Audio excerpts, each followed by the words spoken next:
চিনি 90 টাকা, তেল 120 টাকা এবং আলু 25 টাকার নিচে আমরা এক সপ্তাহের ভিতরে আমরা এই মূল্য চাই।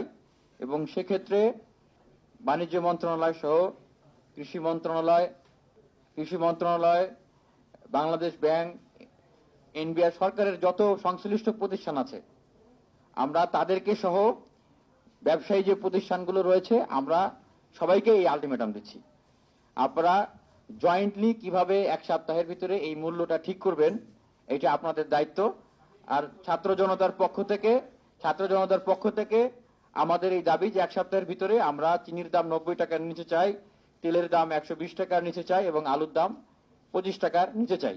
এবং দ্বিতীয়ত, প্রত্যেকটা প্রতিষ্ঠান থেকে যারা দুর্নীতি করেছেন এবং যারা চরমভাবে এই স্বৈরাচারী সরকারের দোষর হিসেবে কাজ করছেন আমরা তাদেরকে শাস্তির আওতায় আনার দাবি জানাচ্ছি।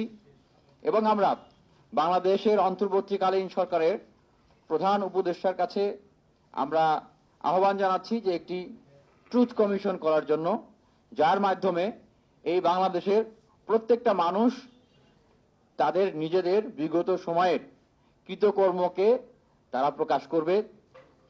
তারা সরকারি কর্মকর্তা হোক, বেসরকারি কর্মকর্তা হোক, শিল্পপতি, ব্যবসায়ী, শিক্ষক, আইনজীবী, তারা যে পেশাতেই থাকুক না কেন তারা যেন তাদের সেই বিষয়গুলো প্রকাশ করতে পারেন।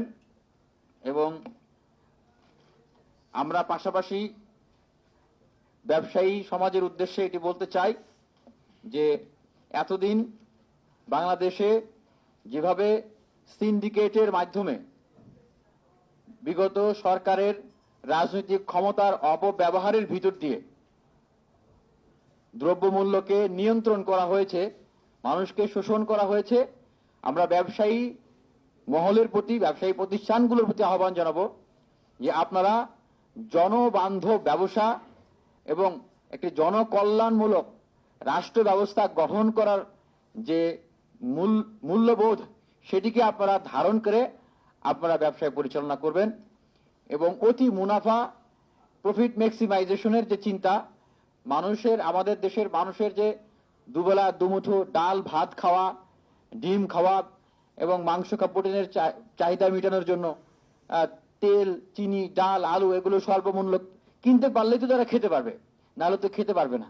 তো তাদের যে নাভির শ্বাস বের হয়ে যাচ্ছে সেই বিষয়গুলো চিন্তা করে আপনারা মানবিক দৃষ্টিভঙ্গি থেকে ব্যবসা পরিচালনা করবেন।